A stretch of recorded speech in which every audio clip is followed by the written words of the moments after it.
매일 성경 묵상을 돕는 해설 가이드입니다. 안녕하세요. 묵상 코치입니다. 함께 읽고 나눌 말씀은 다니엘서 4장 1절에서 18절까지 말씀입니다.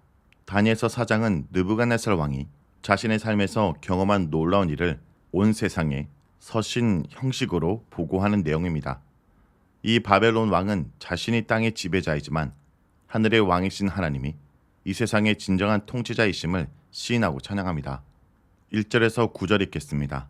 느부갓네살 왕은 천하에 거주하는 모든 백성들과 나라들과 각 언어를 말하는 자들에게 조소를 내리노라. 원하노니 너희에게 큰 평강이 있을지어다.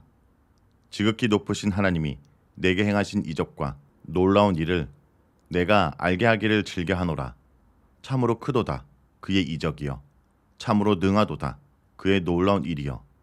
그의 나라는 영원한 나라여. 그의 통치는 대대에 이르리로다. 나 느부갓네살이 내 집에 편히 있으며 내 궁에 평강할 때 한 꿈을 꾸고 그로 말미암아 두려워하였으니 곧 내 침상에서 생각하는 것과 머릿속으로 받은 한상으로 말미암아 번민하였었노라. 이러므로 내가 명령을 내려 바벨론의 모든 지혜자들을 내 앞으로 불러다가 그의 꿈의 해석을 내게 알게 하라 하였더라. 그때 박수와 술객과 갈대술사와 점쟁이가 들어왔으므로 내가 그 꿈을 그들에게 말하였으나 그들이 그 해석을 내게 알려주지 못하였었느니라. 그 후에 다니엘이 내 앞에 들어왔으니 그는 내 신의 이름을 따라 베드사살이라 이름한 자요. 그 안에는 거룩한 신들의 영이 있는 자라.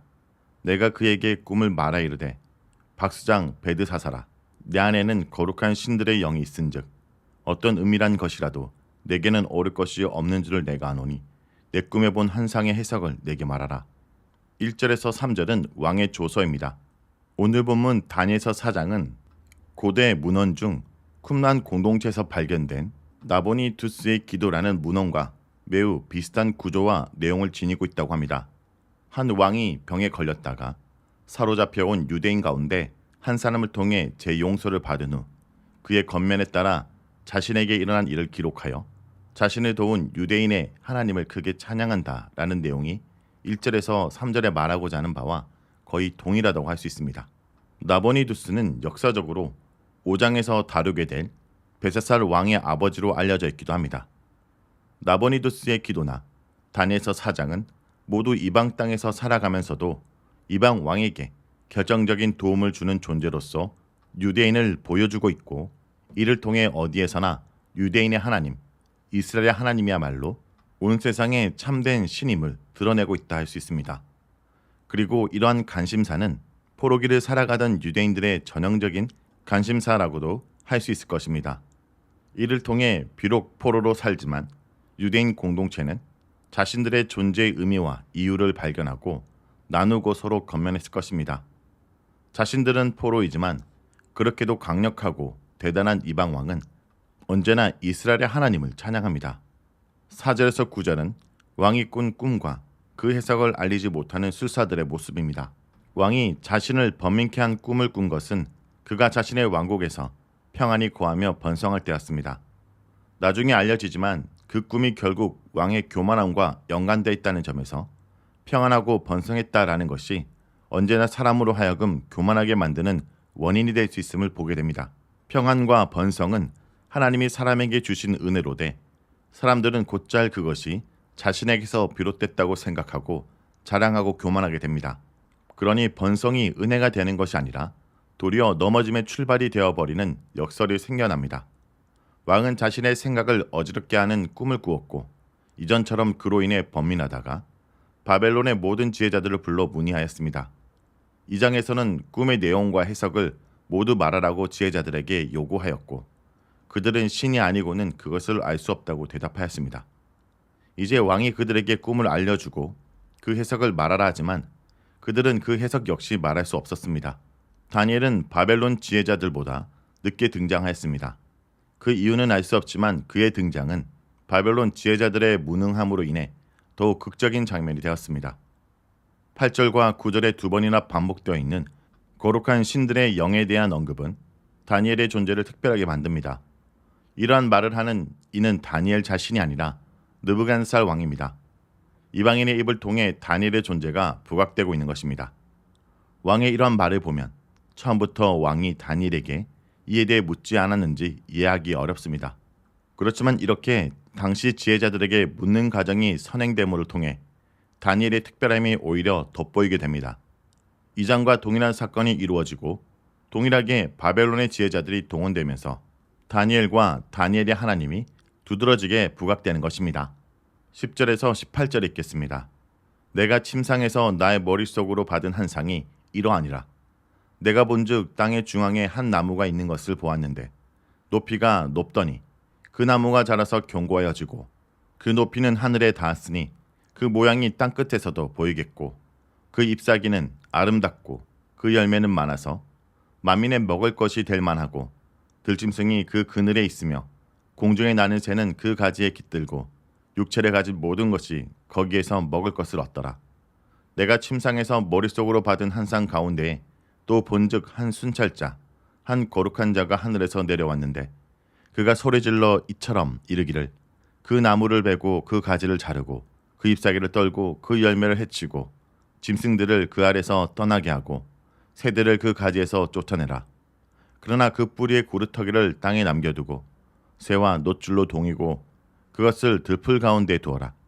그것이 하늘 이슬에 젖고 땅의 풀 가운데서 짐승과 더불어 제 몫을 얻으리라. 또 그 마음은 변하여 사람의 마음 같지 아니하고 짐승의 마음을 받아 7대를 지내니라. 이는 순찰자들의 명령대로 거룩한 자들의 말대로이니 지극히 높으신 이가 사람의 나라를 다스리시며 자기의 뜻대로 그것을 누구에게든지 주시며 또 지극히 천한 자를 그 위에 세우시는 줄을 사람들이 알게 하려 함이라 하였느니라. 나 느부갓네살 왕이 이 꿈을 꾸었나니 너 벨드사사라 그 해석을 밝히 말하라. 내 나라 모든 지혜자가 능히 내게 그 해석을 알게 하지 못하였으나 오직 너는 능히 하리니 이는 거룩한 신들의 영이 내 안에 있음이라. 10절에서 12절은 하늘까지 닿은 나무의 모습입니다. 왕의 꿈은 높다란 나무에 관한 것이었습니다. 그 나무는 땅의 중앙에 솟은 나무로 계속해서 자라더니 하늘에 닿을 정도까지 자랐고 땅 끝에서도 보일 정도였습니다. 땅 중앙에 있는 나무가 땅 끝에서도 보였다는 것은 꽤 상징적이라 할 수 있습니다. 땅 한가운데 있었지만 이 나무의 영향이 세상 끝까지 미치는 것이라고 볼 수 있을 것입니다. 3장에서 느부갓네살 왕은 굉장히 높은 신상을 세운 바 있습니다. 그리고 왕의 꿈에는 하늘에까지 닿는 나무가 나옵니다. 이러한 것들은 왕이 높고 크고 대단한 것에 집착이나 야망이 있음을 짐작케 합니다. 특히 하늘에까지 닿는 높이는 바벨탑을 연상시킵니다. 역청과 벽돌을 만들어낼 수 있는 경제력과 발달한 문화, 그리고 이를 위해 수많은 사람의 노동에 동원할 수 있는 제국의 힘이 바벨탑 건설의 배경이라 할 수 있을 것이며 이와 동일한 상황이 느부갓네살의 상황이라 할 수 있을 것입니다. 강력한 힘과 수많은 노예들, 그리고 이외 수반된 경제력을 지닌 이들은 하늘에까지 닿고자 합니다. 자신의 힘과 부를 이용하여 가능한 한 크고 웅장하고 웅대하게 만들고 싶습니다. 하늘에까지 닿게 하는 근본적인 동기는 신적인 존재, 하나님 같은 존재에 이르려는 야망이라고 할 수 있을 것입니다. 잎사귀는 아름답고 열매는 많아서 만민의 먹을 것이 될 만하고 짐승과 새들을 비롯한 동물들도 이 나무에 깃들었다고 하였습니다. 이 나무는 참으로 온 세상을 지탱할 정도의 나무인 것으로 표현되고 있는 셈입니다. 13절에서 16절은 순찰자의 명령입니다. 왕의 꿈을 이루는 한 요소가 나무라면 또 다른 요소는 순찰자입니다. 순찰자는 하늘에 내려온 거룩한 존재로 언급되고 있으며 그가 신적인 존재임을 알 수 있습니다. 그의 외침은 나무를 베고 가지를 자르며 잎사귀와 열매를 모두 떨어버리라는 것입니다. 이것은 이 높은 나무를 베어버리라는 것을 의미할 것입니다. 그럼에도 그루터기는 땅에 남겨두고 새와 놋줄로 묶어서 들판에 그냥 버려두어 하늘 이슬에 젖고 땅의 풀 가운데 있게 하라고 추가적으로 명령되었습니다. 나무에 관한 말이 사람의 마음에 같지 아니하고 짐승의 마음을 받아라 라는 내용으로 이어진다는 점에서 나무는 나무를 말하는 것이 아니라 사람을 비유하고 있음을 암시되고 있습니다. 나무를 벤 후 짐승들과 새들을 피하게 하라고 명령됩니다. 얼핏 나무가 사라지니 짐승과 새들이 거처를 잃어버린 것처럼 생각될 수도 있지만 그것은 철저하게 나무의 입장에서 생각될 수 있습니다. 높고 높은 나무가 있으니 짐승과 새가 거한다 하지만 순찰자는 나무를 넘어뜨린 후 새들과 짐승을 피신하게 한다는 점에서 이 나무가 주는 평화는 실제로는 무력에 의한 평화였다 볼 수 있습니다. 강한 군사력과 제국의 힘으로 얻은 평화는 그에게 의해 지배당하고 죽임당한 이들을 생각하면 매우 기만적인 용어라고 할 것입니다. 바벨론이 무너지니 유다 포로들이 귀환할 수 있는 조건이 형성되었던 것처럼 큰 나무의 넘어짐은 오히려 세상의 진정한 평화일 수도 있습니다. 아울러 순찰자들의 존재는 하늘에까지 닿는 나무의 한계를 명확히 보여줍니다.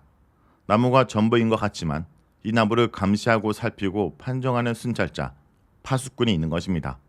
이러한 내용은 바벨론 땅에서 포로로 살아가며 바벨론 당국의 감시하에 있을 포로들에게는 매우 인상적이며 희망적인 소식이었을 것입니다. 바벨론이 강하지만 더 강한 분이 계시고 그분의 순찰자가 바벨론을 주관한다는 것입니다. 7대라는 표현은 순찰자를 보내신 이의 뜻이 충분히 이루어지는 시간을 가리킬 것입니다. 17절에서 18절은 지극히 높으신 이가 뜻대로 행하신다 라는 내용입니다.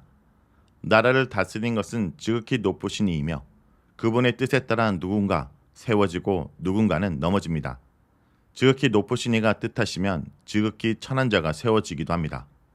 그러므로 사장의 근본적인 주제는 나라와 주권이라 할 수 있습니다. 3절 역시 그의 나라, 그의 통치를 찬양하고 있습니다. 바벨론이 다스리고 느부갓네살이 통치하지만 실제로 이 세상을 다스리고 통치하는 분은 지극히 높으신 하나님, 그분이십니다. 이방에 살지만 실제로 온 세상을 주관하시는 분은 하나님이시라는 것을 강력한 이방 왕의 입술을 통해 선포되고 있는 것입니다. 자, 여기까지가 다니엘서 4장 1절에서 18절까지 말씀입니다. 오늘 말씀을 통해 우리는 무엇을 묵상하고 적용해야 할까요? 하나님의 통치를 받지 않는 오만한 지도자의 권력은 주께서 하루아침에 거두어가실 것입니다.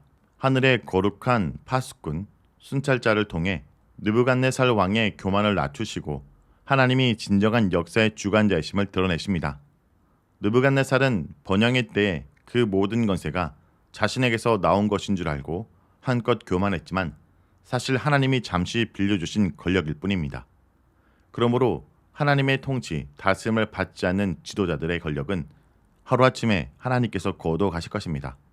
그리고 가장 낮은 자를 그 위에 세우실 것입니다. 성도 여러분, 혹시 우리가 어떤 권위의 자리에 있다면 언제나 그 위에 실제적인 통치자, 진정한 권위자이신 하나님이 계시다는 것을 인식하고 내게 주어진 자리를 권력을 행사하는 자리가 아니라 겸손히 섬기는 자리로 사용하길 간절히 기도드립니다.